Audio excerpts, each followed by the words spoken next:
Bom, a pergunta que nós fazemos para iniciar é: Deus existe? Como eu disse, é uma pergunta de profundo cunho intelectual e acadêmico, porque se Deus existe, nós devemos estar convencidos que é a maior verdade de todos os tempos. E se Deus não existe, é o maior embuste de todos os tempos. Ou seja, é um tema que quer você seja um ateu, ou um crente, um agnóstico, ou um cético, não sei qual área você quer seguir, você não pode ficar alheio à questão da existência de Deus. Seja para defender, seja para atacar. Eu quero começar já citando a frase de um dos filósofos que eu mais admiro. Quando eu digo admiro, não significa que você concorda 100% com o que a pessoa diz. É Descartes. E Descartes dizia que um homem, para acreditar em alguma coisa, deve, em princípio de tudo, desconfiar. A desconfiança deve estar na base da crença. E eu começo com essa frase de Descartes porque, sendo um seguidor deste papel, eu quero dizer para vocês que eu sou um teísta cético. E alguns podem suspeitar do paradoxo dessa minha frase. Como você pode ser um teísta cético, alguém que acredita, mas descrê? Eu estou preparando um livro que o título será O Ceticismo da Fé, porque às vezes é preciso duvidar para crer. E vou mostrar para vocês até o final desta palestra que muito das minhas crenças, do meu código de valores, da minha cosmovisão, é sustentado das dúvidas que eu tenho a respeito da vida, dúvidas sinceras. E vamos começar um pouquinho, antes de tratar propriamente do tema de Deus, para colocá-lo de maneira mais apropriada só marcar meu tempo aqui, de maneira mais apropriada nesse ambiente acadêmico de uma universidade federal, começar com uma proposta de um dos grandes acadêmicos brasileiros, já famoso, já falecido, Anísio Teixeira. Anísio Teixeira diz que as universidades são elas que fazem hoje, com efeito, a vida marchar. Nada as substitui, nada as dispensa. Nenhuma outra instituição é tão assombrosamente necessária. Então vamos colocar, se a universidade é um lugar para fazer você pensar, para fazer você refletir, para você pensar um pouco mais sobre a vida e filosofar, quando se fala de fé numa universidade pública, alguns já falam assim: que isso, você está de brincadeira comigo? Fé é coisa para tratar da religião, nas igrejas, na missa, no culto, no ambiente religioso que você vai. A academia é para a gente tratar de física, química, evidências, biologia, filosofia no máximo. Alguns até querem dizer que a filosofia está morta. Eu não acredito nisso, porque eu tenho graduação em filosofia também. Mas fé, não, desculpe-me, até se eu pudesse levantar contra um evento que fale sobre Deus e fé na universidade, eu levantaria. E vocês talvez já devem estar acostumados a ambientes em que muitos defensores da não-fé ou da incongruência entre fé e razão dizem geralmente para os alunos: olha, fé, você precisa superar isto, pense grande, seja racional, seja mais inteligente, questione tudo, tudo é relativo, você não é mais uma criança. Só que quando uma pessoa coloca isso, eu pergunto para ela: você está deixando o aluno questionar tudo, inclusive o que você está dizendo em sala de aula? Mas há pessoas que geralmente eles são muito plurais enquanto você concorda com eles. Quando você discorda, eles se tornam altamente fundamentalistas. Então eu acho muito interessante que alguns mais secularizados, que negam a fé, falam assim: não, eu quero que meu aluno questione tudo. Tudo bem, mas não questione o que ele fala em sala de aula, senão você vai reprovar. Vamos pensar um pouquinho nesse ambiente aparentemente antirreligioso que tem nas universidades. É quase que uma situação psicológico-partidária, com camisetas, folders, um verdadeiro marketing de antirreligiosidade, antifé, antiteísmo. Eu conversando com um amigo meu da Unicamp, que é ateu, ele falou: não, mas eu não acho que é correto apresentar Deus em sala de aula. Eu falei: tudo bem, desde que você também não apresente o não-Deus. Por que o teísmo não é bem-vindo em sala de aula, mas o ateísmo, que também é uma corrente filosófica, é bem-vindo? Então vamos analisar um pouquinho. Será que esse criticismo não está fazendo os alunos acabarem se voltando para um novo tipo de religiosidade contra o formato, contra os deuses? Algumas propagandas antirreligiosas chegam a ser até desrespeitosas. E eu acho interessante que num ambiente com tanta preocupação com a tolerância, com a homofobia, com o respeito pela diferença. Antes de vir para cá, eu estava no hotel assistindo aquele canal do Supremo, onde eles estavam julgando uma causa. E olha que interessante, quando eu cheguei no hotel, eles estavam começando a julgar uma causa de um rapaz que foi excluído de entrar para o Corpo de Bombeiros porque tinha uma tatuagem. Isso era por volta de 1h da tarde. Eu saí do hotel agora às 5 horas, ainda estavam na mesma temática. Se o rapaz tem direito a ser do Corpo de Bombeiros tendo uma tatuagem ou não tem. E o tema assim, temos que respeitar o direito de expressão, etc. E por que isso não vale para a religião também, para a fé? Parece que Deus não é bem-vindo em muitos centros universitários. E sempre colocam, olha, você tem que ter um livre pensamento, jogue a religião no lixo.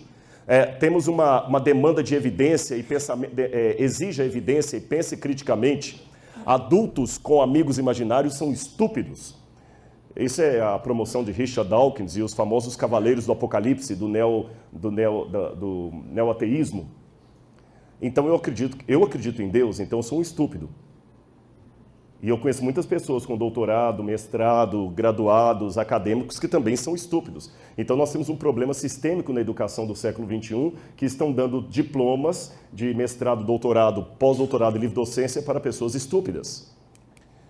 E o curioso é que muitas universidades que querem romper com a religião, achando que agora vão fazer o aluno um livre pensador, eu pergunto, estamos realmente fazendo o nosso papel? É uma autorreflexão para nós professores. Olha que interessante esses dados aqui. Uso de drogas por universitários. 48,7% dos estudantes já experimentaram drogas ilícitas. Isto é o dobro da taxa da população brasileira.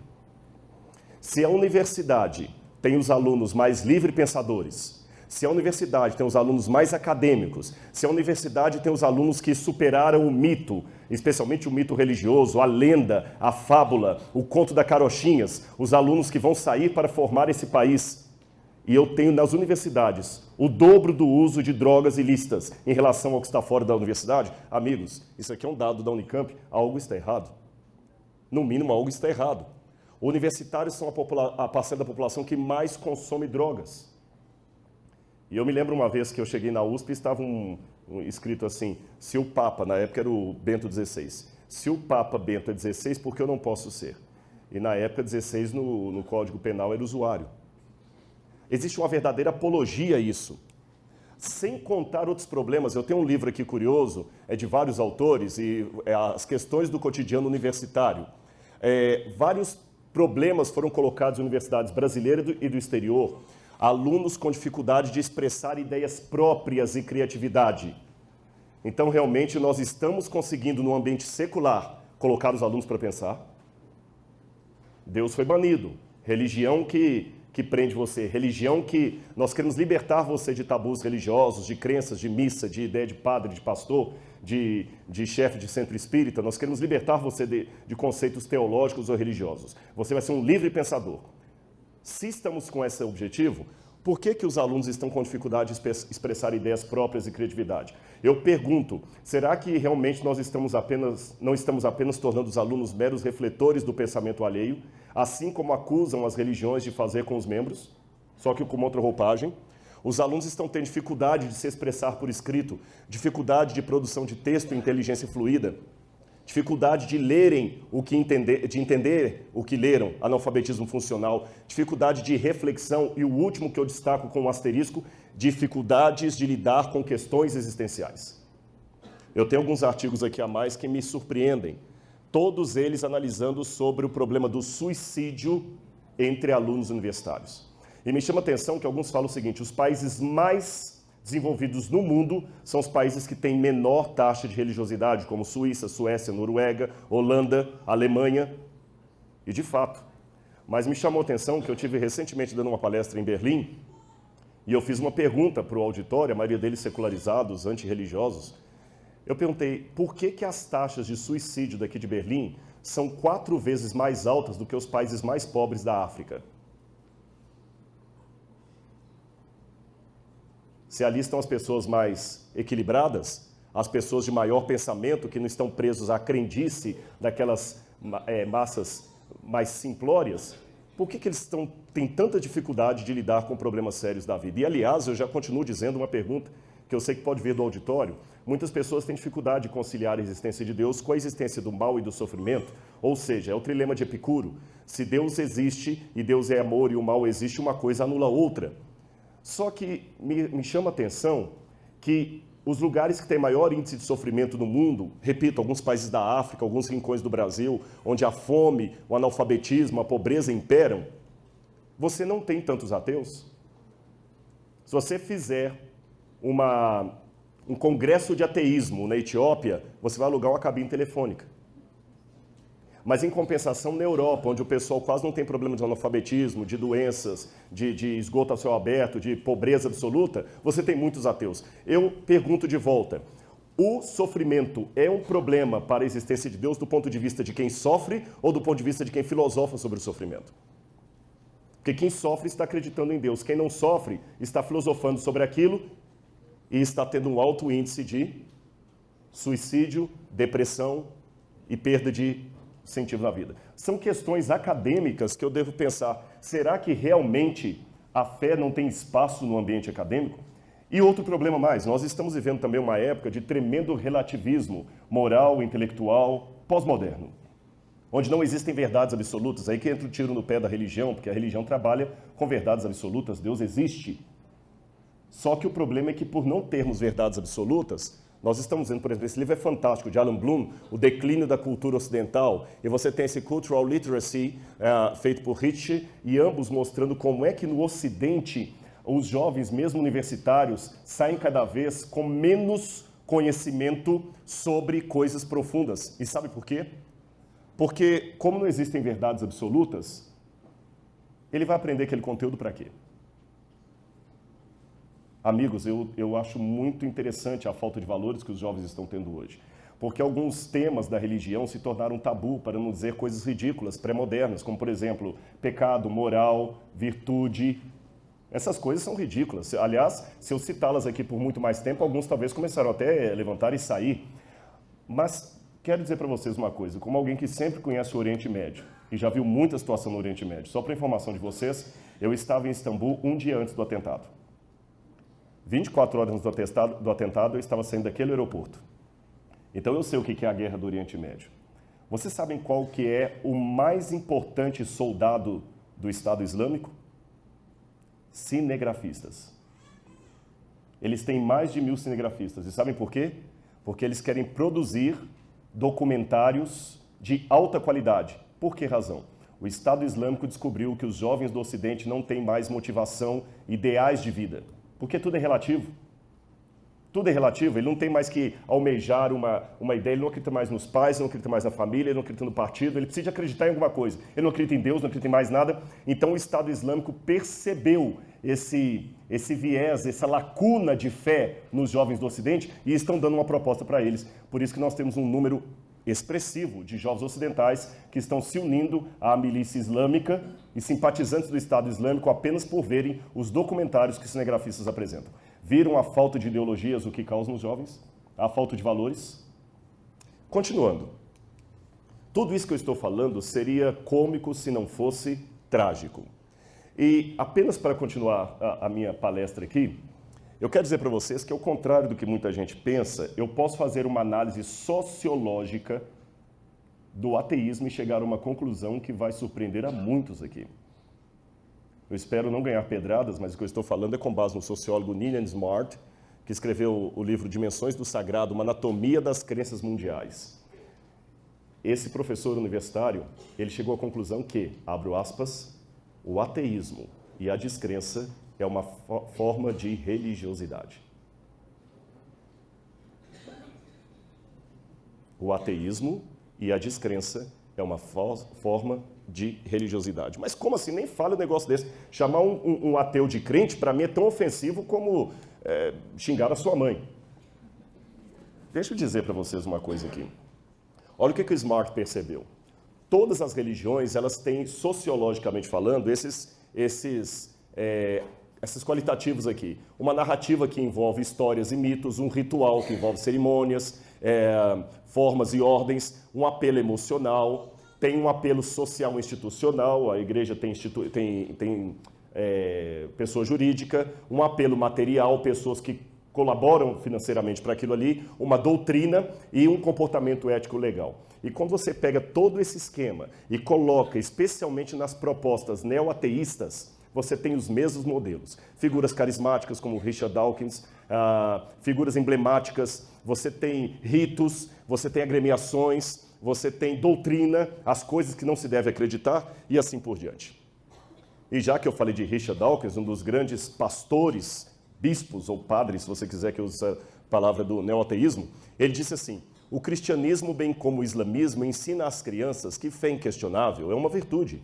Você não tem que argumentar a favor daquilo que você acredita. Eu presumo que esse cavalheiro, por ser biólogo, ele é leigo em teologia e em filosofia. Esta não é a visão teológica de fé, pelo menos a fé cristã ensinada na Bíblia. Eu não estou falando de todos os tipos de fé que existem no mundo, mas pelo menos a fé cristã. A fé cristã, aquela exposta na Bíblia, ela admite a dúvida como um primeiro passo. É o contrário. A fé não é a oposição da dúvida, é a continuação da dúvida. Veja bem, permitam-me aqui não fazer um culto com vocês, mas citar algumas passagens bíblicas, assim como posso citar Kant, Dostoiévski, Kierkegaard e vários outros. O livro de Atos, Paulo declara: eu não estou louco, pelo contrário, digo palavras de verdade e de bom senso. E a palavra bom senso no grego é nous, significa pensamento.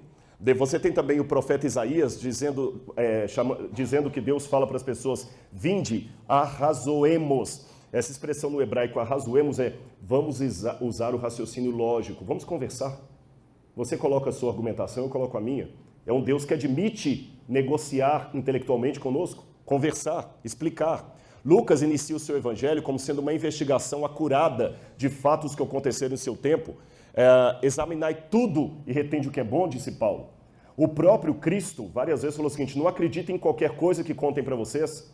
Antes, coloquem à prova as pessoas que vão conversar com vocês, porque surgirão falsos profetas, falsos professores. Cuidado para que ninguém engane vocês. Jesus ensinou até a não confiarmos numa coisa apenas porque os antigos disseram aquilo.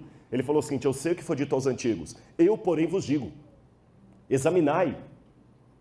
A própria Bíblia nos ensina. Aliás, é interessante que se você pegar o mapa bíblico, o pai da fé, segundo a Bíblia, é Abraão, o pai das religiões monoteístas. E quando Deus fala com Abraão em hebraico, vai por ti mesmo, a expressão é ler, lerá, Deus falou com ele: pode ir pensando o que você está fazendo. E quando Abraão abre a boca, o pai da fé, para conversar com Deus, ele expressa dúvidas. Se a dúvida e a fé são incompatíveis, por que o pai da fé expressa dúvidas? Porque o próprio Cristo termina o seu ministério expressando uma dúvida. Eli, Eli, lama sabachthani, Deus meu, por que? Lama, aramaico, por que de pergunta, por que o Senhor me abandonou? E eu gosto muito, eu recomendo a leitura desse livro de Umberto Eco e Carlo Maria Martini, que é um especialista em grego koiné da Itália. E Umberto Eco vocês conhecem, um grande medievalista e escritor de vários livros, inclusive O Nome da Rosa, Em que creem os que não creem. É uma leitura filosófica pesada, mas muito agradável. Eu recomendo como Reader's Digest aí para vocês, muito formidável. Olha, aliás, eu vou até fazer uma coisa, eu não sou ciumento de palestras. Se alguém quiser depois a cópia desse PowerPoint, tendo um pendrive, eu não sei como é que pode fazer para chegar o pessoal aí, tá certo? Carl Sagan, quando escreveu aquela novela Contato, que virou até filme, ele tem um personagem lá, Dr. Arroway, que menciona o seguinte: você não pode convencer um crente de nada, pois a sua crença não é baseada na evidência, ela é baseada numa profunda necessidade de crer, de acreditar. Será que é isso mesmo? A crença não é baseada em evidências? O Bertrand Russell, no livro Why I'm Not a Christian, porque eu não sou um cristão, falou a mesma coisa. Podemos definir fé como a firme crença em algo para o qual não há evidência. Quando há evidência, ninguém fala de fé. Não falamos de fé quando dizemos que 2 mais 2 são 4, ou que a Terra é redonda. Nós só falamos de fé quando desejamos substituir a emoção pela evidência. Será que isso procede? Deixe-me dizer a vocês que até muitos religiosos têm, a meu ver, uma ideia equivocada do que é fé. Realmente pensam que fé e evidência são coisas opostas, que fé e dúvida não podem caminhar juntas. Mas não é bem assim. Eu vou tomar uns minutos aqui. Essa introdução toda pode parecer um pouco longa para entrar ao tema da existência de Deus, mas ela é necessária como fundamentação teórica para que nós possamos falar uma linguagem mais palatável do ponto de vista do método crítico. Há muitos debates sobre o que é ciência. E eu não vou entrar neles aqui porque daria toda uma conferência apenas sobre essa vertente, o que é ciência. Há alguns que têm um conceito mais lato de ciência, que acreditam que ciência envolve muito mais do que o método científico de Bacon, e Stuart Mill, que ciência pode ser compreendida até como a área das humanas, história seria ciência, a psicologia seria ciência. Há outros que pensam que não se pode falar de ciências humanas, que a ciência seria apenas laboratorial. Não vou entrar no mérito da questão. Mas vamos falar um pouquinho sobre o que é evidência do ponto de vista laboratorial. Você tem uma escada de elementos. Evidência, fato científico, hipótese de trabalho, teoria, lei, não são sinônimos perfeitos. E me admira que mesmo acadêmicos às vezes misturam as coisas perante os alunos como se fosse uma coisa só. Método e metodologia não é a mesma coisa. Então vou dar até uma dica para você fazer o seu TCC, a sua dissertação, a sua tese. A primeira coisa que você tem que ter, quando um aluno chega para mim e fala, professor, eu quero fazer o meu trabalho sobre tal assunto, eu não tenho nenhum interesse em ler. Eu quero fazer o meu trabalho sobre filosofia grega, não tenho nenhum interesse em ler. Eu quero fazer o meu trabalho sobre a ética de Aristóteles, eu não tenho nenhum interesse em ler. A primeira coisa que você tem para fazer uma pesquisa acadêmica é um problema. Um problema que seja respondido pelos critérios acadêmicos e que seja um problema interessante. A unha encravada do pé da sua avó não é um problema. Nem quantos anjos cabem na cabeça de um alfinete é um problema intelectual. Mas se você chegar para mim e falar o seguinte, professor, eu quero fazer um TCC sobre o seguinte tema. Existiu ou não idade escura na Grécia do período arcaico? Opa, agora já me interessou, porque é um debate. Ele pegou um tema e transformou num problema. Depois do problema, você vê se há evidências que permitem você começar a pesquisa daquele problema. Se há evidências, você pode então elencar essas evidências e fazer um fato científico. Se você tem um fato científico, aí você pode dar um degrau a mais e criar uma hipótese de trabalho. Se há várias hipóteses, você para aqui. Mas se existe apenas uma maneira de explicar aquilo, você já tem um passo além, que é uma teoria, só uma maneira lógica apenas. E se você consegue repetir aquilo em laboratório, em ambiente controlado, obtendo os mesmos resultados, você tem uma lei. É por isso que eu falo de teoria da relatividade e não lei da relatividade, de Einstein. É uma teoria, ela pode ser testada, mas não pode ser repetida. Compreendem a questão? Então agora vamos imaginar isso num quadro. Se eu chego em uma sala aqui, e a sala está toda bagunçada, eu tenho um problema. Qual o problema? Quem fez isso? Então já tem um problema. Quais são as evidências? As evidências são aqueles elementos que ajudam a responder o meu problema. Eu tenho aqui vidro quebrado, isso é uma evidência. Uma mesa aqui no meio, é evidência de alguma coisa? Não, a mesa já estava ali. O fato de ter uma janela é evidência de alguma coisa? Não, a janela já estava ali. Um ventilador no teto é evidência de alguma coisa? Não. Mas a gaveta solta é. Então a evidência é quando você separa os elementos que ajudam a resolver o seu problema daqueles que são dispensáveis. Uma vez que eu elenquei as evidências, aí eu vou ao fato científico. É quando eu vou descrever as evidências sem interpretar. Não pode interpretar. Nem pode ser uma descrição subjetiva. A sala era grande e espaçosa. Isso é subjetivo. A sala media tantos metros por tantos metros. Havia estilhaços de vidro no canto A e B, mas não no canto C ou D. Aí você está fazendo uma descrição acadêmica. Depois que você fez isso, aí você pode levantar a sua hipótese de trabalho. Eu acho que quem quebrou a sala aqui foi um aluno que tirou nota baixa na aula e ele queria tirar a prova dele ali no escuro, ele acabou se atrapalhando todo e tentou roubar a prova. Outro vai falar assim, não, para mim quem fez aquilo ali foi um bando de vândalos. Se há várias explicações, eu tenho hipótese. Mas se eu consigo uma explicação única, inquestionável, eu tenho uma teoria. Se eu consigo repetir em laboratório, eu tenho uma lei. Então viram que evidências não são provas forensicas de nada. Então quando esses cavaleiros como Bertrand Russell e outros mais dizem a fé não é baseada em evidências, desculpe-me, eles não estão usando evidência dentro do critério de um método científico. Repito, evidências não são provas forenses. São elementos que me ajudam a construir uma hipótese de trabalho ou uma teoria. Agora vejam bem o que o Richard Dawkins continuou dizendo. Essas partes dele eu tirei todo do livro Deus, um Delírio. Richard Dawkins diz, o ateísmo não é uma fé, mas um fato, lembra de fato científico? Um fato baseado em evidências, mas eu tenho um problema. O ateísmo não é a negação da existência de um ente.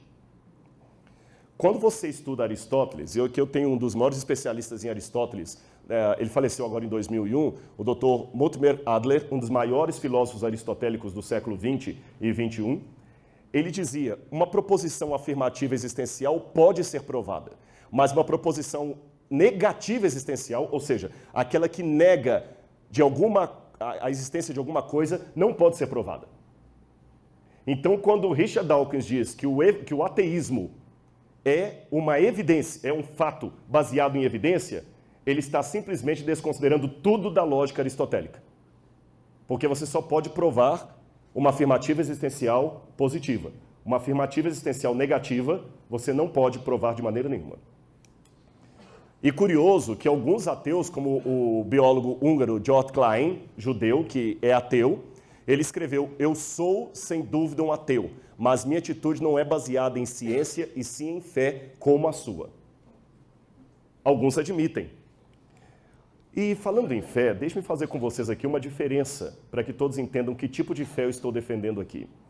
Uma vez, eu não sei se isso eu nunca li em fonte primária, eu vou citar aqui aquelas citações que não fazem parte da sua comprovação, mas faz sentido. Dizem, repito, não está em fonte primária isso, que perguntaram a Einstein se ele acreditava em Deus, ele replicou de volta, pergunte-me o que você entende de Deus, eu vou te dizer se acredita ou não. Quer seja folclore ou não esse diálogo de Einstein, eu acho verdadeira a expressão. Nós temos que explicar de que Deus, que fé eu estou falando, para que você não pense que eu estou defendendo qualquer tipo arbitrário de fé. Eu me lembro quando eu fiz o vestibular, já há um bom tempo, que a gente tinha que ler a literatura brasileira, e eu lembro dos livros de Machado de Assis, onde ele fala das memórias de Quincas Borbas, ele fala de Rubião, e ele descreve Rubião como um personagem mais crédulo do que crente. Me chamou a atenção aquilo ali, crédulo do que crente. Existe uma diferença entre fé, crença e crendice. Eu vou contar uma parábola para vocês. Dizem que um hindu estava reverenciando as águas do rio Ganges. Ele mergulhava todos os dias ali. Um amigo europeu falou com ele assim, rapaz, não mergulhe nessas águas, elas estão poluídas. Ele falou, não é possível, esse rio é sagrado, o Ganges é o rio sagrado, todos mergulham aqui, tomam essa água. O amigo falou, essa água está poluída. Ele falou, não está. O amigo pegou algumas gotas da água e colocou no microscópio. Quando o hindu viu as águas do rio completamente poluídas, desgostoso com a realidade, ele tomou uma pedra, quebrou o microscópio e continuou mergulhando. Essa é a diferença entre crença e crendice. Uma coisa é querer descobrir a verdade, outra coisa é querer que a verdade esteja ao meu lado, custe que custar. Aí você já pensa assim, Rodrigo, mas crendice, pelo que eu vejo, é coisa de religioso. Eu não vejo isso no mundo acadêmico. Será que não? Vocês já ouviram falar no raio-x? Claro. Não sei se é alguém da área de física aqui. O raio-x, todo mundo já ouviu falar, e mesmo que não é da área de... E do raio-N? Pois saibam que quando o raio-x estava sendo desenvolvido, também desenvolveram a descoberta do raio-N, proposta por René Prosper Blondelot. Esse cavaleiro aqui descobriu o raio-N, escreveu um artigo científico sobre o raio-N e tudo mais. Até que Robert Wood, da revista Nature, desconfiou, depois de décadas de ensino do raio-N, que aquilo tudo era uma histeria coletiva, uma crendice, uma ilusão de ótica. E ele provou isso. Ele pegou os maiores especialistas em raio-N, levou a uma sala e, sem que eles soubessem, tirou a lente que produziria o espectro. Você sabe que sem lente você não produz espectro de raio algum. Ele tirou o espectro e mandou aqueles homens olharem na lente. E todos eles, sem exceção, viram o raio-N que simplesmente não existia. E eram físicos, acadêmicos. Com isso, o raio-N desapareceu dos jornais, dos periódicos, das revistas indexadas, mas provou-se que até acadêmicos também podem ser vítimas de uma ilusão de ótica coletiva, de o que Jung chamava de senso comum. Então não pense que o fato de você ser um acadêmico o isente de participar do tal do senso comum, que existe o senso comum dos leigos, mas existe o senso comum também da universidade. Cada época uma universidade tem mais ou menos aqueles elementos que eles apontam como sendo melhores. E de novo, deixe-me dar para vocês uma comparação do que eu chamaria de fé e fideísmo, para que você entenda a relação da fé com a evidência. Suponhamos que eu esteja dentro de um prédio pegando fogo, e o prédio está em chamas. O meu senso de sobrevivência, o meu instinto, quer que eu saia dali, correto? E o que eu vou fazer? Eu vejo que aqui tem um vão e não estou vendo fumaça desse canto. Eu abaixo, e vou em direção a esse vão, porque assim a minha intelectualidade, o meu senso de sobrevivência diz para eu fazer. Mas do meio da fumaça aqui, sai um homem com essa roupa aí que vocês identificam como alguém do corpo de bombeiros. Ele tem o cilindro de oxigênio, ele tem o capacete, ele tem a machadinha. E ia falar comigo, não, ei, você não vá por aí, venha comigo aí, é perigoso. Eu pergunto a vocês, se eu for uma pessoa com o mínimo de inteligência, o que eu farei? Obedeço ou não? Mas eu tenho evidências do que ele está falando? Não. Aliás, o meu senso de sobrevivência me apontava a correr para lá. Mas ele mandou vir ao sentido contrário. Mesmo assim, eu obedeço sem questionar. Por quê? Porque ele é autoridade. Ele é o especialista. Mas não é uma fé, isso é fé. Não é o momento de eu dar uma de intelectualoide e sentar com ele e falar, não, calma, vamos discutir primeiro. Qual a fundamentação teórica do que você está dizendo? O que é que eu tenho que acreditar em você? Eu falo assim, tchau, vou embora. Nesses momentos, eu tenho que obedecer e seguir sem questionar. Mas não é uma fé cega, a fé que eu estou tendo bombeiro. É fé, mas não é uma fé cega. Sabe por quê? Porque antes de ir para aquela situação de fogo, eu já tinha um conhecimento prévio que me mostrava que bombeiros são treinados para tirar pessoas de incêndio. Eu tenho um conhecimento prévio e racional que me indicam que bombeiros já tiraram várias pessoas de situação semelhante à que eu estava. Eu já tenho um conhecimento prévio, racional, que me indica que a chance maior que eu tenho de sobreviver é seguindo ao bombeiro e não o meu próprio instinto. Por isso não é uma fé cega, é uma fé baseada em evidências prévias. Mas deixe-me mudar o quadro. Eu estou na mesma situação do incêndio, querendo ir para lá, como diz o meu instinto. Mas da fumaça não veio um bombeiro, mas uma moça que eu sei que ela é meio pinel. E ela chega e grita, meu amor, você está indo aí? Não vá para aí, venha comigo que eu vou ter um par de asas e nós dois vamos sair juntos daqui voando. Se eu desobedeço o meu senso de sobrevivência para seguir essa menina, aí eu não estaria tendo fé, eu estaria tendo fideísmo. Uma fé cega, uma fé que não é baseada em evidências. Aquela menina não tem evidência nenhuma que pode me tirar dali. O sair correndo atrás dela é um ato desesperado de me agarrar a qualquer coisa que apareça, mesmo sem ter evidências racionais que me apontam para aquilo. Ou seja, a fé que eu estou defendendo aqui para vocês é diferente do fideísmo. É uma fé que ela é baseada em evidências. Evidências que me ajudarão a acreditar nos momentos em que eu não tiver todas as respostas. Eu sei que aqui nós temos muitos alunos da medicina. Há uma longa e quase secular pesquisa e investigação da cura do câncer. E quantas vezes o médico, o cientista, está tentando investigar a cura do câncer, ele vai por aqui, e vai um monte de dúvidas que ele não sabe como responder. Aquele médico não sabe a resposta de um monte de coisas. Por causa disso, ele vai jogar fora toda a base médico-científica que ele adquiriu até agora? Não. Mesmo que ele não tenha todas as respostas, ele sabe que está no rumo certo, porque ele tem evidências que apontaram para aquilo. Assim é com Deus. Eu não vou ter todas as respostas, mas eu tenho uma fé que é baseada em evidências. Por isso, Tertuliano já dizia, credo quia absurdum est. Eu creio porque é absurdo, mas a palavra absurdum, em latim, é um falso cognato, não significa absurdo, ridículo, significa extraordinário, amazing, acima do compreensivo. Ou seja, o que eu estou sugerindo para vocês é a máxima de Immanuel Kant. Sapere aude. Ouse conhecer. Ouse saber. Ouse questionar. Então, para a gente não trabalhar com preconceito, vamos aqui ter 50% de chance de Deus existir e 50% de chance de Deus ser um mito. Tá certo? Deixe-me tratar mais um pouco sobre a fé com vocês. Archibald Robertson, especialista em grego, ele coloca que a palavra grega traduzida por fé, pistis, ela aparece umas 240 vezes na Bíblia, ela pode ser traduzida como atestar. É um antigo verbo que significa equipar, fornecer. Ela é usada por Demóstenes para apresentar evidência do que se diz. Viram que fé e evidência não são opostos? Mas tem um verso da Bíblia que pode causar escândalo em pessoas de mente acadêmica, que diz assim, ora, sem fé é impossível agradar a Deus, porque é necessário que todo aquele que se aproxima de Deus creia que ele existe e se torna galardoador dos que o buscam, Hebreus 11, verso 6. Peraí, Rodrigo, se você acabou de falar que a fé baseia em evidência, como é que a pessoa tem que ir a Deus já crendo que ele existe? Isso é meio nonsense. É como se falar o seguinte, olha, eu tenho o poder de curar qualquer doença, mas você já tem que vir para cá crendo que eu posso. Aí se eu não consigo curar você é porque você não creu. Não, é porque eu sou um charlatão.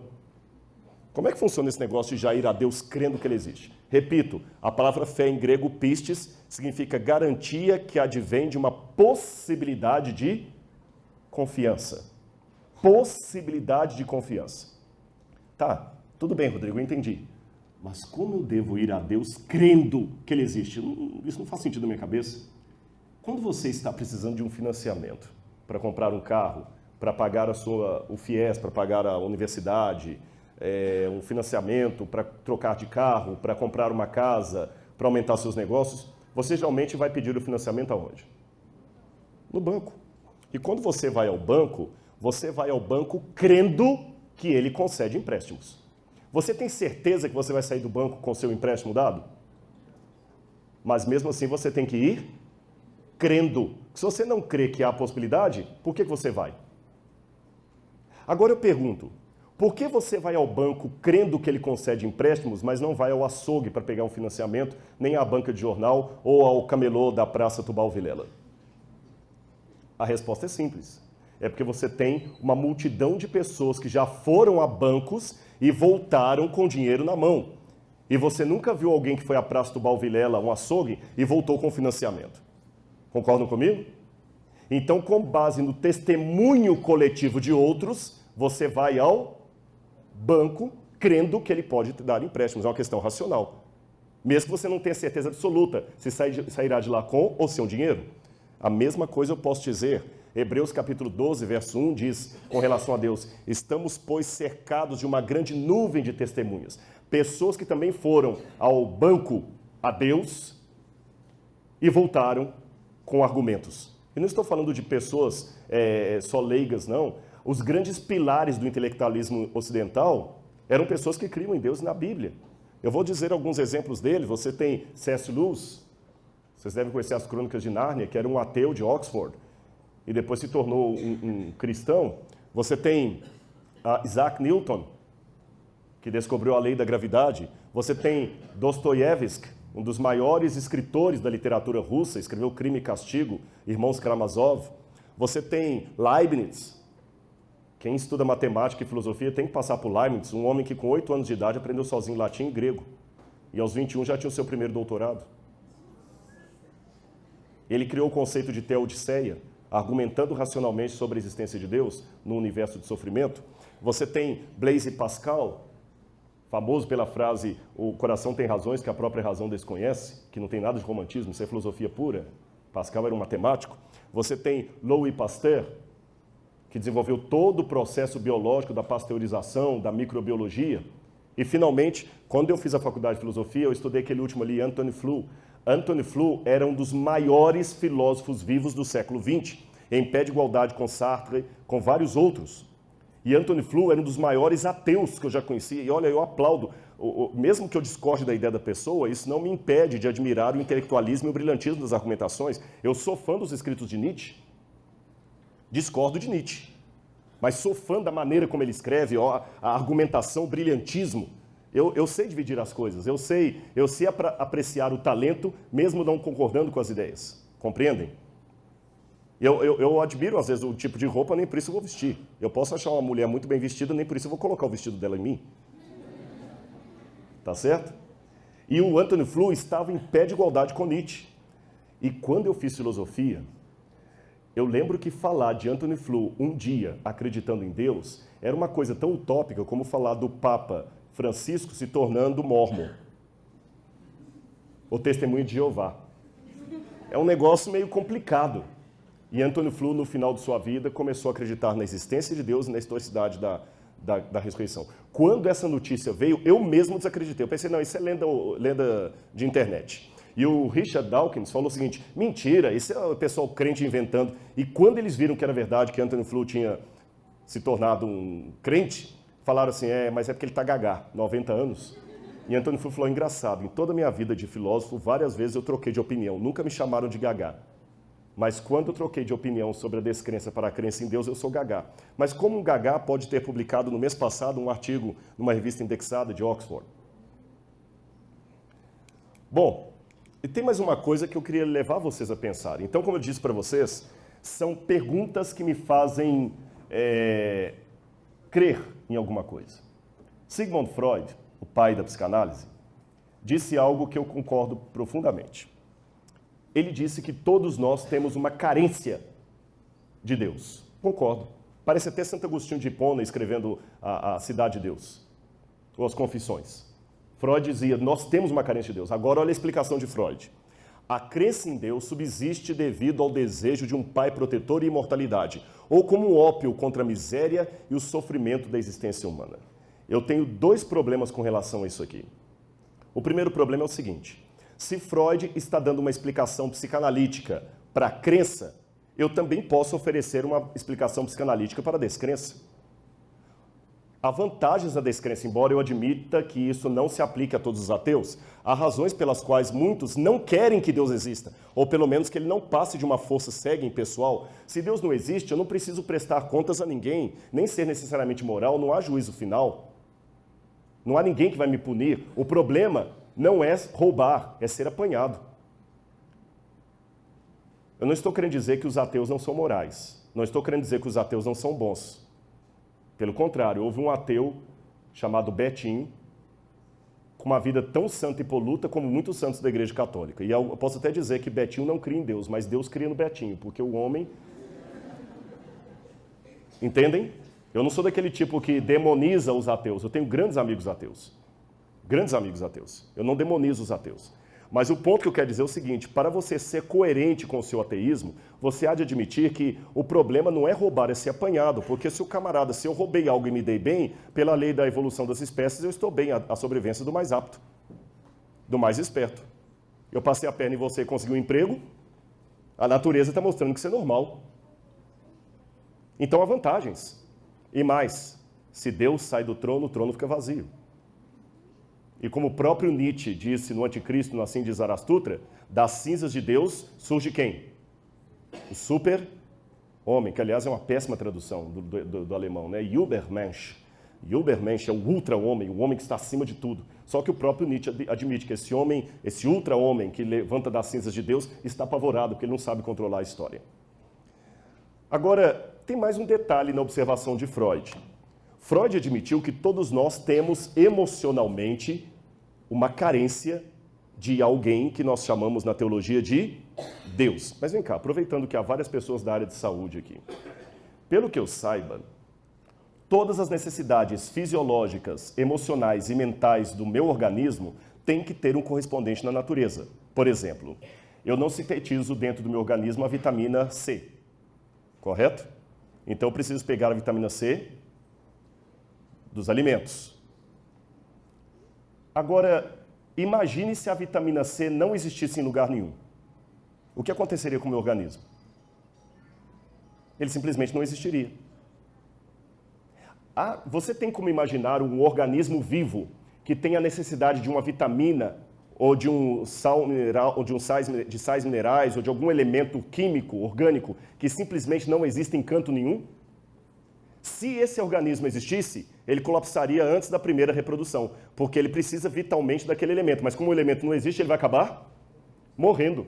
Para que esse organismo continue existindo, o elemento do qual ele necessita tem que existir em algum canto da natureza. Falando em fisiologia, é muito estranho imaginar órgão reprodutor masculino sem existir órgão reprodutor feminino. É muito estranho imaginar pulmão sem imaginar o oxigênio, imaginar rins sem imaginar água, imaginar necessidade de clorofila sem a clorofila.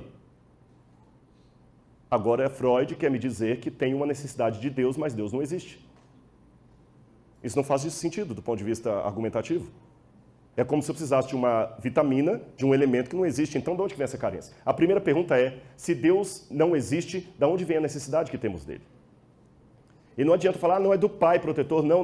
O pai é apenas segundo a psicanálise. Esse é um problema da filosofia, da psicologia, porque na infância os pais substituem para nós a imagem de Deus. Mas quando nós crescemos e aquela imagem do pai ideal some, a carência continua. Nós só substituímos por outras coisas. Então, por que essa carência permanece? Se Deus é uma ilusão, por que nascemos iludidos? E mais, por que acadêmicos continuam acreditando em Deus?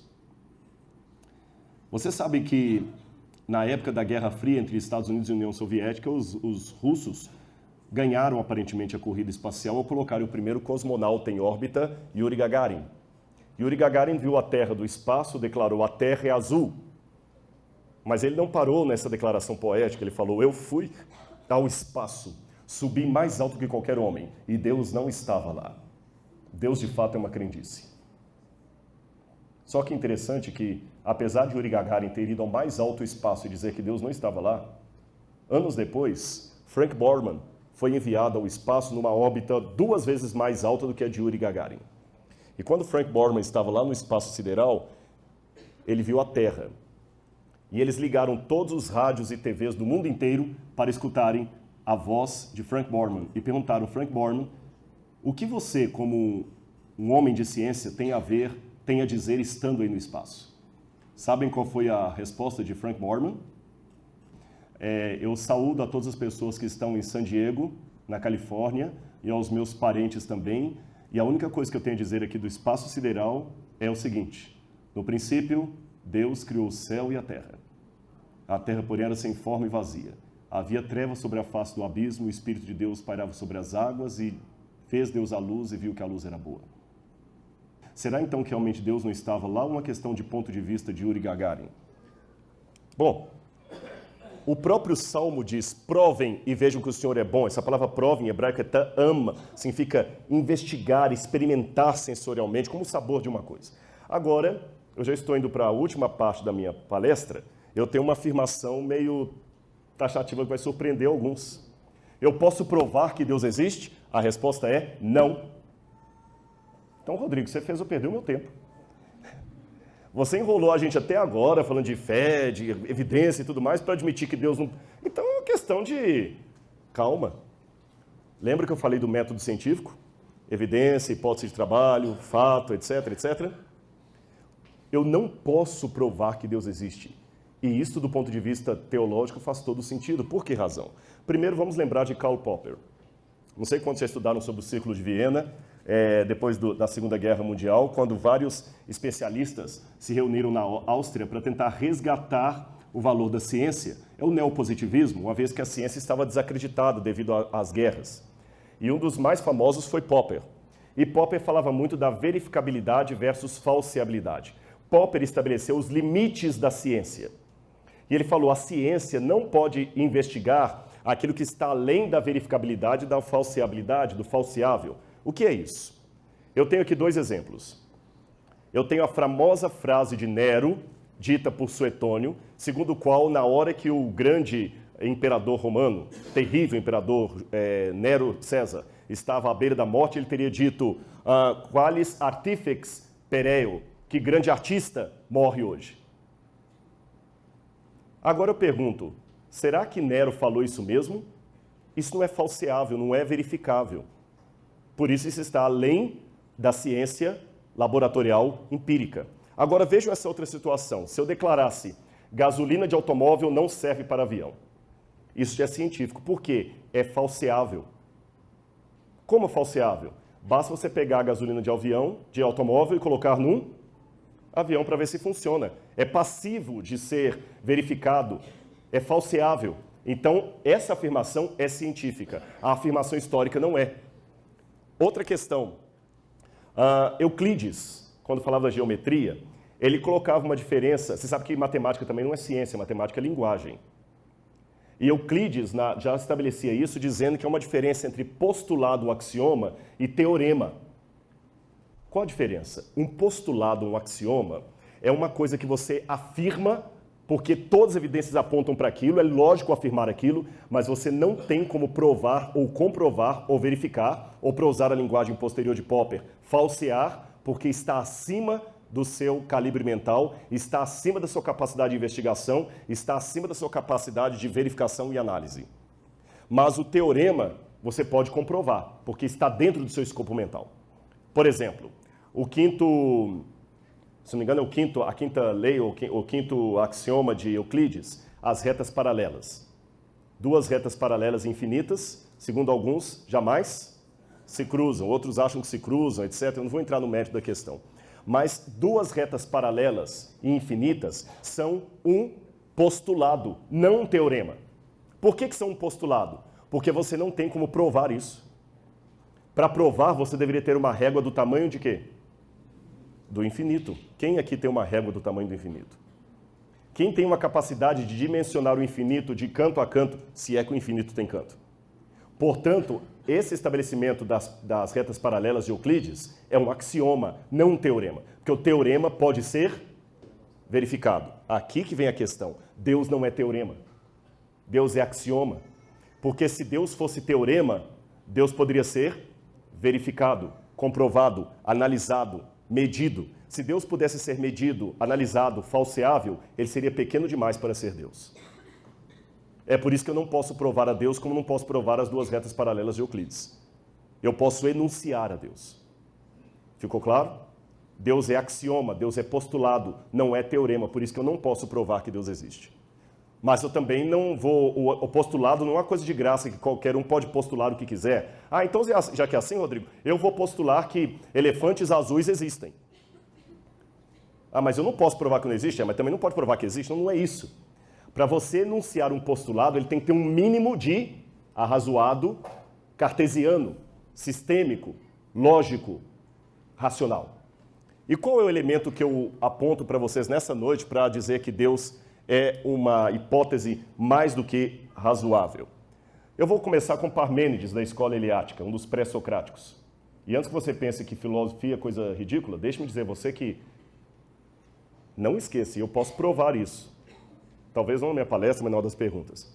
É graças aos filósofos pré-socráticos, eleatas, e a Aristóteles, que hoje você pode tirar uma foto e postar no seu Instagram.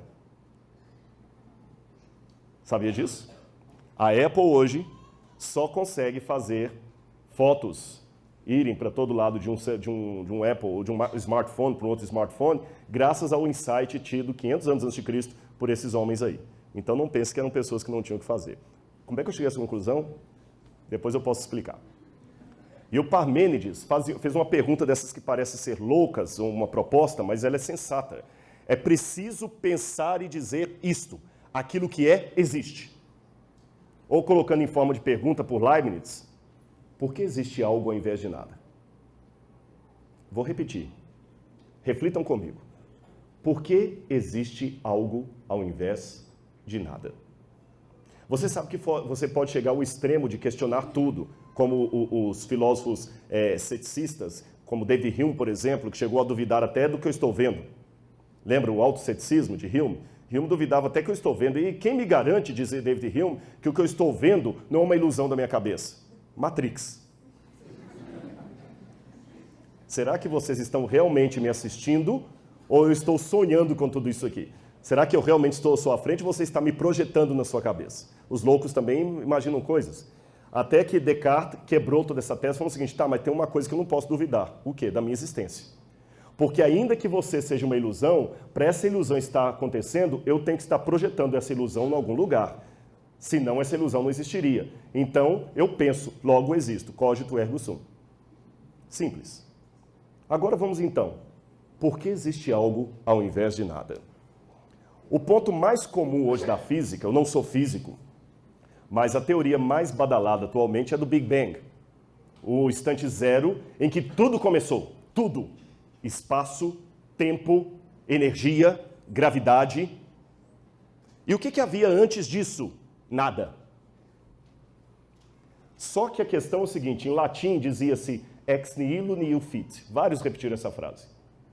Ex nihilo nihil fit. Tradução, do nada, nada se faz.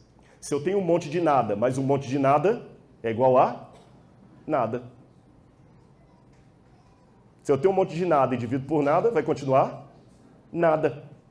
Então, se aqui não havia nada, por que hoje há algo? Por que há algo ao invés de nada? Do ponto de vista filosófico, é muito complicado dizer que simplesmente não havia nada. E há várias propostas para tentar resolver isso aí, mas olha o que disse Alan Sandage. esse é um dos maiores astrônomos da atualidade, ele ganhou o prêmio Granford de astronomia, que equivale ao prêmio Nobel. Ele que calculou a velocidade com que o universo se expande à distância das estrelas.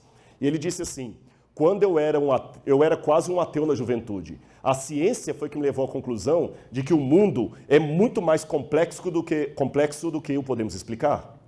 O mistério da existência, disse esse astrônomo físico, só posso explicar mediante o sobrenatural. Conta isso aí para quem acha que Deus não tem espaço na física. Acho que é bastante improvável que tal ordem tenha vindo do caos. Tem que haver algum princípio organizador. Deus, para mim, é um mistério, mas ainda é a melhor explicação que tenho para o milagre da existência, porque existe algo ao invés de nada. Agora, interessante que Michael Shemer, que é o editor da revista Skeptic, a revista Skeptic é uma revista de ateus, tipo a Super Interessante, a Veja, só que é uma revista voltada para esse recorte da sociedade de leitores ateus.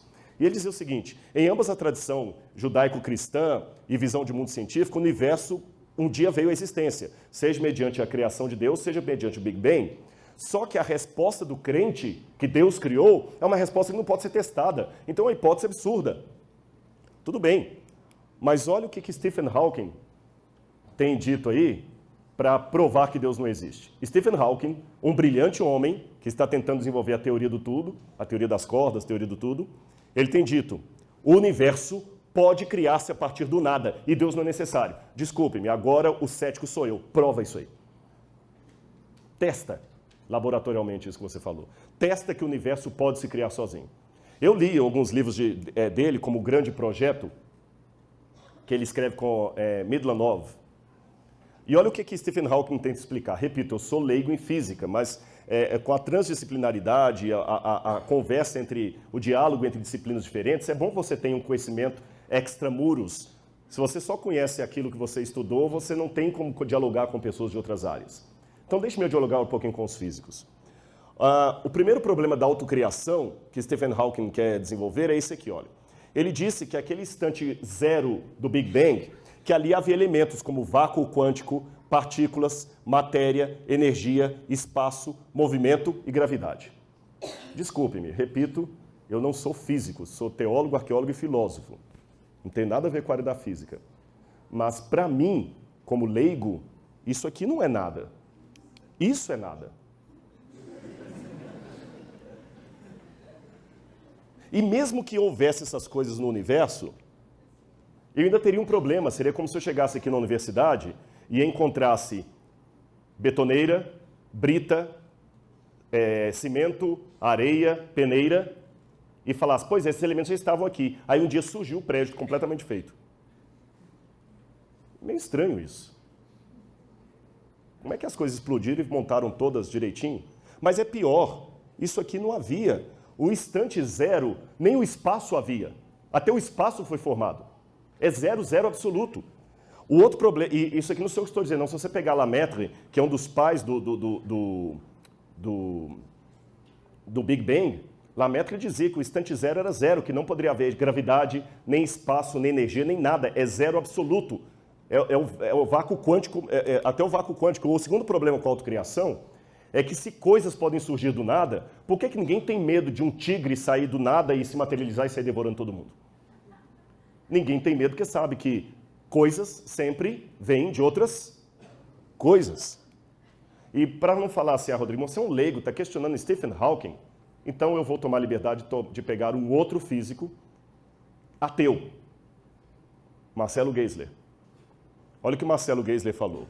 As teorias que Hawking usa para basear os seus argumentos, a teoria M, vindas das supercordas, têm tanta evidência empírica quanto Deus. É lamentável que físicos como Hawking estejam divulgando teorias especulativas como quase concluídas. A euforia na mídia é compreensível. O homem quer ser Deus. O desafio das teorias a que Hawking se refere é justamente estabelecer qualquer traço de evidência observacional até agora inexistente. Não sabemos nem mesmo se essas teorias fazem sentido. Certas noções, como a existência de um multiverso, não parecem ser testáveis. Então, se a minha opinião é ridícula, a opinião de um ateu físico aí respeitado que dá aula na Inglaterra também é ridícula, porque ele está dizendo a mesma coisa que eu disse. E o próprio Stephen Hawking, quando escreveu A Breve História do Tempo, dizia que muitas pessoas não gostam da ideia de que o tempo tenha tido um começo, porque provavelmente ela demanda uma intervenção divina. E no livro O Grande Projeto, que eu falei com vocês que eu acabei de ler, ele mesmo e o coautor dele admitem que ao contrastarem o criacionismo da Terra jovem com a teoria do Big Bang, aquela ideia que Deus criou, ele admite que a teoria do Big Bang é mais útil, mas não se pode dizer que um dos modelos é mais real do que o outro.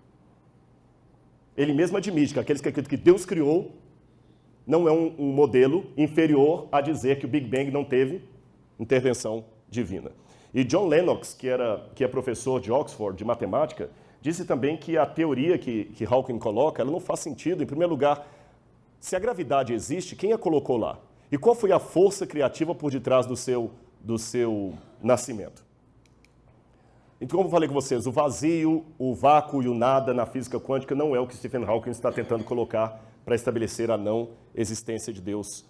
E perdoe-me, sem querer ofender ninguém, aqui não é panfletário o que eu quero dizer, mas é sincero, eu tenho concluído que o dogma do ateísmo, se é que eu posso usar essa expressão, a crença básica do ateísmo seria essa.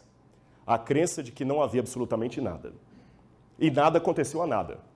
Até que nada, de um modo mágico, explodiu e por nenhuma razão, criando tudo o que existe em todo lugar. Então, depois de um boom, tudo de modo mágico se auto-organizou, novamente sem nenhuma razão. E se auto-replicou, formando seres complexos que evoluíram e se transformaram em dinossauros. É isso que estão tentando me convencer. Porque nada aconteceu a nada e de repente nós temos tudo. Repito a pergunta, por que existe algo ao invés de nada? Por eu ter essa dúvida, eu sou obrigado a crer. Vocês estão notando que a minha fé está sendo sustentada num monte de perguntas? Aliás, a prova maior que as perguntas são bem-vindas à fé, que uma coisa que eu aprendi com o maior judeu de todos os tempos, Jesus Cristo, é responder perguntas contra as perguntas. Várias vezes perguntavam, Jesus, o que eu farei para herdar a vida eterna? O que está escrito na lei? Aliás, dizem que os judeus têm essa mania, até hoje, eu sei disso, eu estudei em Jerusalém, de responder uma pergunta contra pergunta. E perguntaram a um rabino, por que vocês judeus respondem uma pergunta contra pergunta? Ele respondeu algo mal nisso. Nós temos também o problema do ajuste fino. São duas perguntas que a gente faz. Por que há algo ao invés de nada? E por que há música ao invés de ruído? Essas duas frases, em contexto diferente, aparecem em Shakespeare. Aparecem em Shakespeare, em Otelo e no Hamlet. Em Otelo e no Hamlet. Por que existe música ao invés de ruído? Nós vimos uma orquestra tocando aqui. A orquestra tem afinação, tem partitura. O universo tem partitura, tem propósito.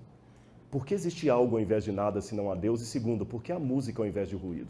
As coisas não só existem, elas existem de uma forma organizada. Uma vez eu perguntei a um amigo meu, escuta, veja bem, o dia que você provar para mim a existência de um avião com trem de pouso, com máscara de oxigênio, cinto de segurança e até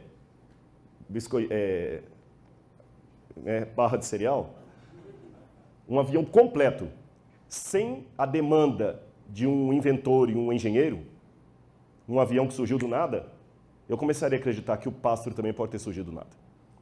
Ele falou, mas é uma diferença, o pássaro é um organismo vivo, o avião não. Eu falei, piorou.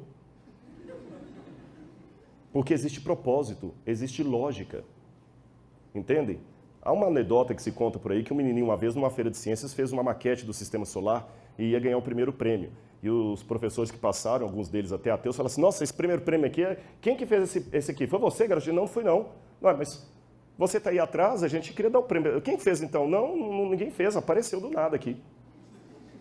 Para de brincadeira, menino, você que fez essa maquete aí? Não, professor, se o universo apareceu do nada, por que essa maquete tem que ter alguém que fez? Ela é muito mais simples. Outro astrônomo, Robert Jastrow. Quando cientistas escrevem sobre Deus, seus colegas pensam que ele está ficando louco. No meu caso, deve ser dito desde o início que sou agnóstico em assuntos religiosos. Então não é um crente que está falando. No entanto, sou fascinado pelas implicações de alguns avanços científicos dos últimos anos. A essência desses progressos é que o universo teve, em certo sentido, um começo num determinado momento do tempo. E, pelo que vemos, a evidência astronômica conduz para a visão bíblica das origens do mundo. Para um cientista que viveu pela sua fé na razão, a história termina como um pesadelo. Ele escala as montanhas da ignorância para conquistar o seu topo, mas ao chegar lá, é cumprimentado por teólogos que já estavam lá há muito tempo. Um cientista agnóstico que escreveu isso aí. Ah, Rodrigo, vocês crentes sempre vêm com o Deus das lacunas. Quando você não consegue explicar, você taca Deus ali no teorema, né? Primeiro eu já falei que Deus não é teorema. Como é que o universo surgiu? Não sei, foi Deus. Como é que você não sei? Foi Deus. Não é bem assim, é o contrário. Quem trabalha com Deus das lacunas é o ateu. Eu vou explicar por quê. Como ele não consegue explicar como o universo veio do nada, porque ele dispensa a hipótese de Deus, então ele começa a colocar o Deus, o universo na lacuna.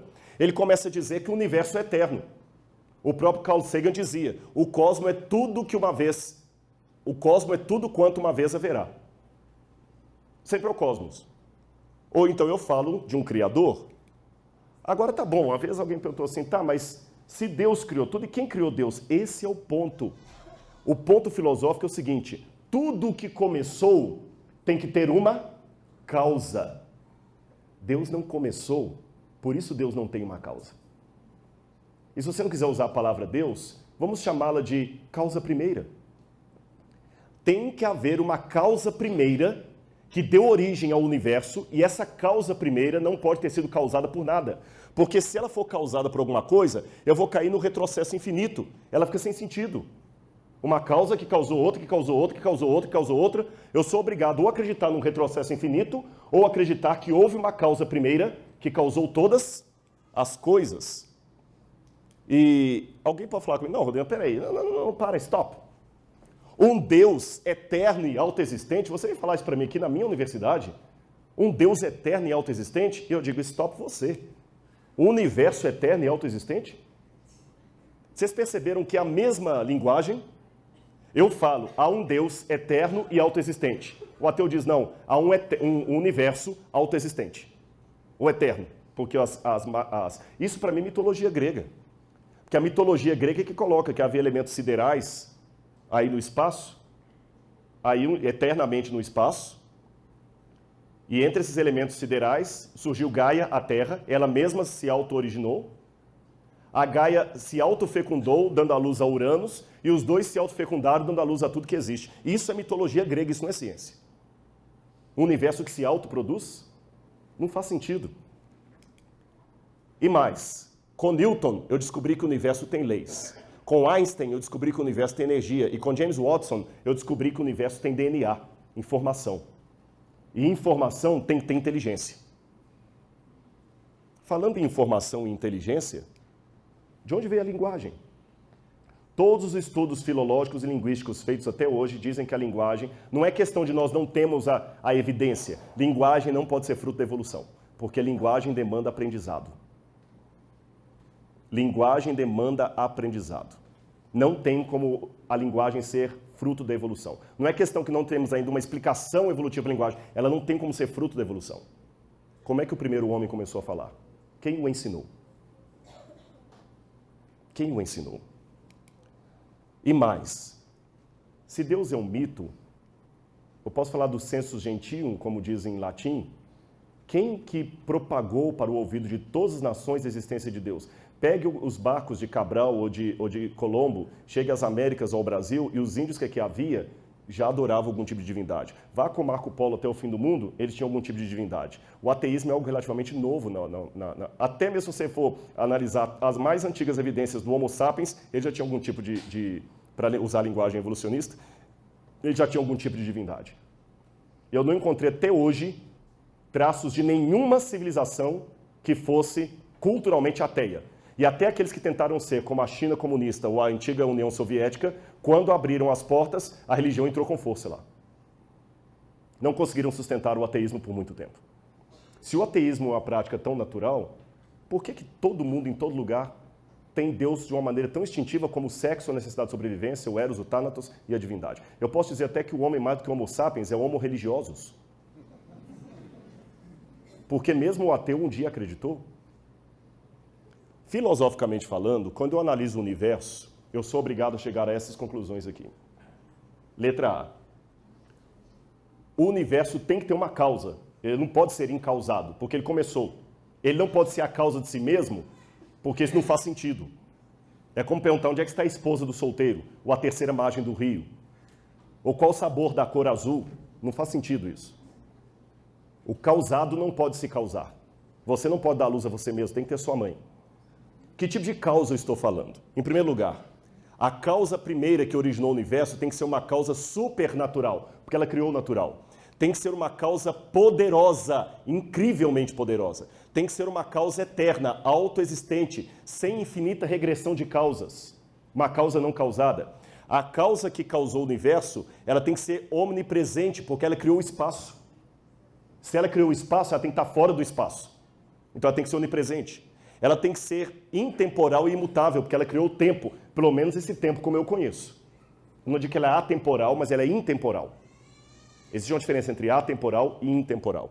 Ela tem que ser imaterial, porque ela transcende ao espaço e aos limites físicos. Ela tem que ser pessoal, assim definido, porque ela criou de maneira intencional. Ela tem que ser necessária, porque todo o resto depende dela. Ela tem que ser infinita e singular, porque não pode haver dois infinitos. Ela tem que ser diversa e, no entanto, possuir unidade. Ela tem que ter inteligência e ser suprema. Ela tem que ter propósito, deliberadamente ela criou tudo. Ela tem que ser moral, senão nenhuma lei moral teria sido dada. Ela tem que mostrar cuidado, senão nenhuma lei moral, nenhum cuidado, nenhum detalhe seria garantido. O curioso é que quando eu abro a Bíblia, eu descubro que todas as necessidades, todas as características filosóficas da causa primeira coincidem com características bíblicas daquilo que chamamos de Deus. A Bíblia o apresenta como supernatural, poderoso, eterno, onipresente, intemporal, imutável, imaterial, pessoal, necessário, infinito, singular, diverso, mas em unidade, inteligente, com propósito moral e cuidadoso. E para terminar minha palestra, eu queria contar uma parábola para vocês. Se Platão iniciou todo o seu discurso com o mito da caverna, deixe-me contar um mito também para ilustrar o que eu quero dizer, à guisa de Platão e à guisa de Jesus, que contava tantas parábolas. Havia nessa fábula que eu quero contar para vocês um grupo de ratos que moravam dentro de um piano. E esses ratos sempre escutavam o concerto do pianista do lado de fora e se deliciavam. E louvavam o pianista por toda a música bela que ele tocava.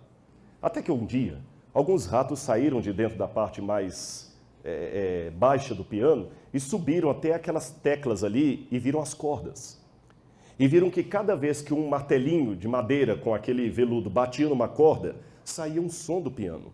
Quando batia numa corda mais fina, saía um som agudo. Quando batia numa corda mais grave, saía um som mais grave, mais baixo.